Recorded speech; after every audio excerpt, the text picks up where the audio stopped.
تفسیر عثمانی سورۃ الاخلاص بسم اللہ الرحمن الرحیم قل هو اللہ احد، تو کہہ وہ اللہ ایک ہے، نمبر 1 اللہ الصمد، اللہ بے نیاز ہے۔ نمبر 2 لم یلد ولم یولد، نہ کسی کو جنا نہ کسی سے جنا۔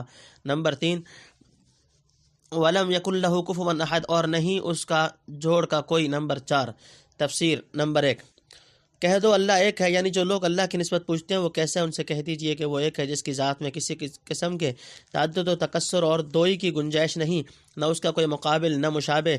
اس میں مجوس کے عقیدہ کا رد ہو گیا جو کہتے ہیں کہ خالق دو ہیں، خیر کا خالق یزداں اور شر کا ارحمن۔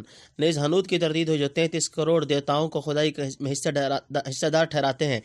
نمبر 2 صمد کے معنی، صمد کی تفسیر کئی طرح کی گئی۔ تبرانی ان سب کو نقل کر کے فرماتے ہیں وَكُلُّ هَذِهِ صَحِيحَةٌ وَهِيَ صِفَاتُ رَبِّنَا عَزَّ وَجَلَّ هُوَ الَّذِي يَصْمُتُ إِلَيْهِ فِي الْحَوَائِجِ وَهُوَ الَّذِي قَدْ انْتَهَى سُؤْدُدُهُ وهو الصمد الذي لا جوف له ولا يأكل ولا يشرب وهو الباقي بعد خلقه۔ ابن کثیر۔ یہ سب معنی صحیح ہیں اور یہ سب ہمارے رب کی صفات ہیں۔ وہی ہے جس کی طرف تمام حاجات میں رجوع کیا جاتا ہے، یعنی ہم اس کے محتاج ہیں، وہ کسی کا محتاج نہیں۔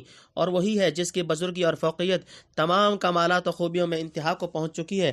اور وہی ہے جو کھانے پینے کی خواہشات سے پاک ہے، اور وہی ہے جو خلقت کے فنا ہونے کے بعد بھی باقی رہنے والا ہے۔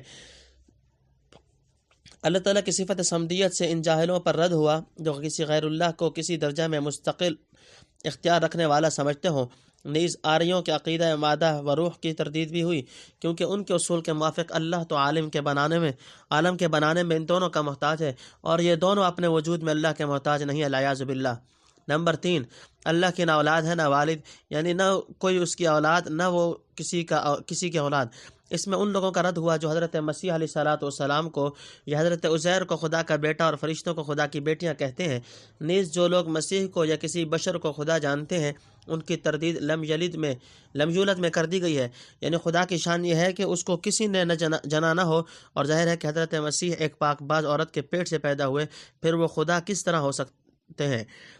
نمبر 4 خدا کا جوڑ کوئی نہیں، یعنی جب اس کے جوڑ کا کوئی نہیں تو جورو یا بیٹا کہاں سے ہو۔ اس جملہ میں ان اقوام کا رد ہو گیا جو اللہ کی کسی صفت میں کسی مخلوق کو اس کا ہمسر ٹھہراتے ہیں، حتیٰ کہ بعض گستاخ تو اس سے بھی بڑھ کر صفات دوسری ثابت کرتے ہیں۔ یہود کی کتابیں اٹھا کر دیکھو، ایک دنگل میں خدا کی کشتی یعقوب علیہ السلام سے ہو رہی ہے، اور یعقوب علیہ السلام خدا کو پچھاڑ دیتے ہیں، العیاذ باللہ۔ کبرت کلمۃ تخرج من افواہہم ان یقولون الا کذبا انی اسألک باللہ الواحد الاحد الصمد الذی لم یلد ولم یولد ولم یکن لہ کفوا احد ان تغفر لی ذنوبی انک انت الغفور الرحیم۔